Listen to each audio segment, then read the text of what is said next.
ये काल जो है यहाँ पर ये ब्रह्म नाम से प्रसिद्ध हो रहा है, लेकिन ये ब्रह्म नहीं है। ब्रह्म मीन परमात्मा, लेकिन यहाँ फिर ब्रह्म ये प्रसिद्ध हो गया, ब्रह्म कहलाता है।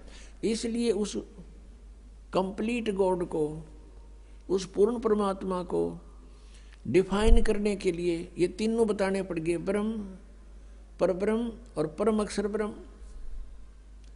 अब उसको परम अक्षर ब्रह्म बोलना पड़ा वेद पुस्तक ग्रंथों के अंदर। तो पुण्यात्मा, अपनी जानकारी आप ही परमात्मा देने के लिए आते हैं। और परमेश्वर ने बताया था कि वेद मेरा भेद है, मैं ना वेदन के माही, और जौन वेद से मैं मिलूं ये वेद जानते नहीं।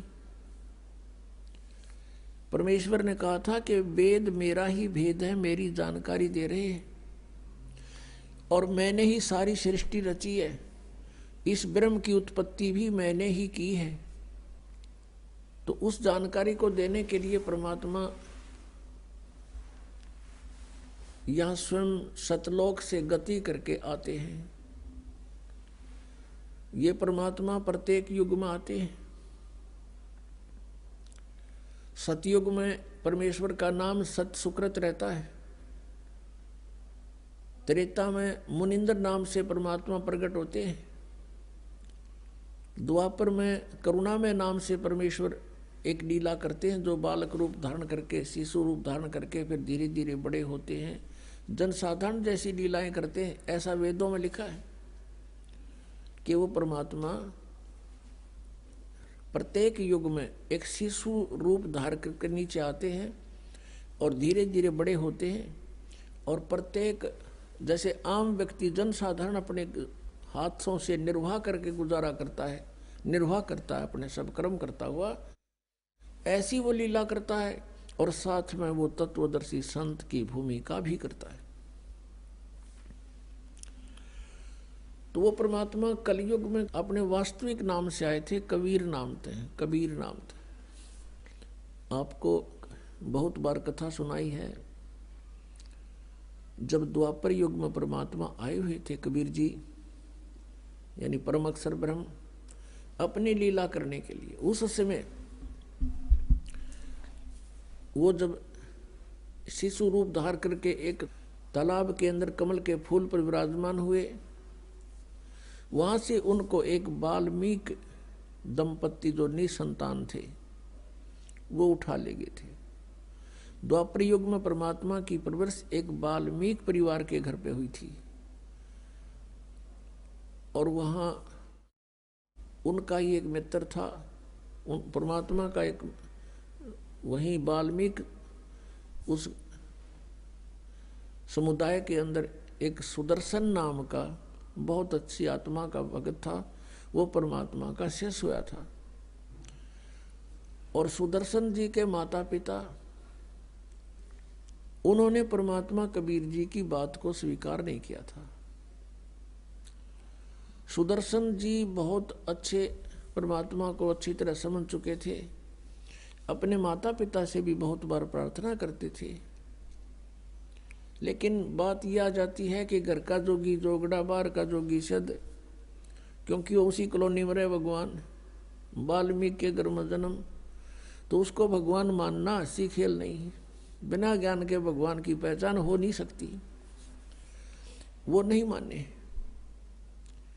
अंत में जब परमात्मा ने कहा कि सुदर्शन,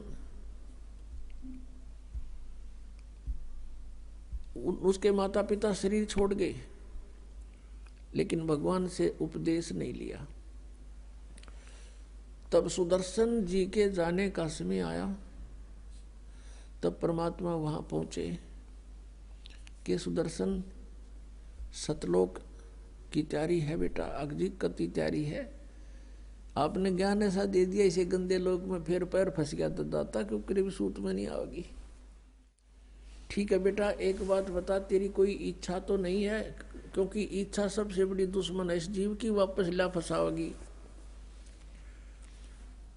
सुदर्शन जी ने कहा कि प्रभु, कोई इच्छा नहीं दास की, आपने ज्ञान ऐसा दे दिया।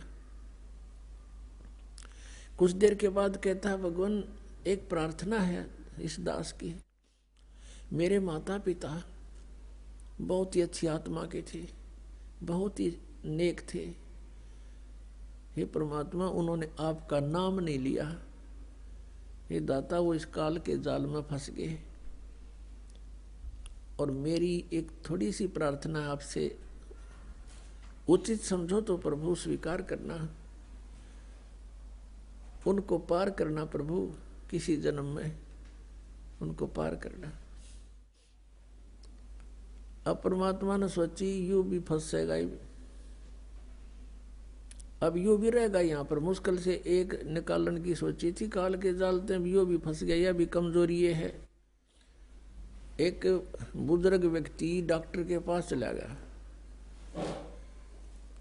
और जाके कहने लगा, डॉक्टर साहब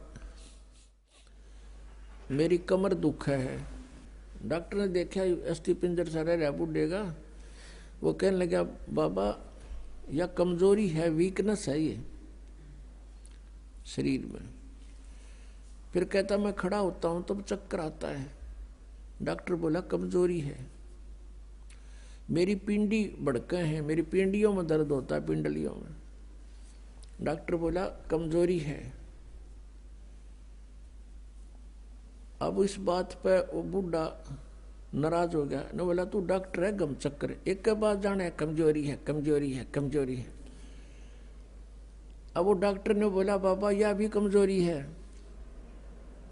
कि बूढ़े आदमी ने, क्योंकि कमजोर आदमी ने गुस्सा गना आवे, तो यह भी कमजोरी है, कमजोरी के कारण गुस्सा आएगा आपको। तो परमात्मा ने जान लिया कि यह भी कमजोरी है, बोल रहे सुदर्शन में, बिल्कुल तैयार हो लिया।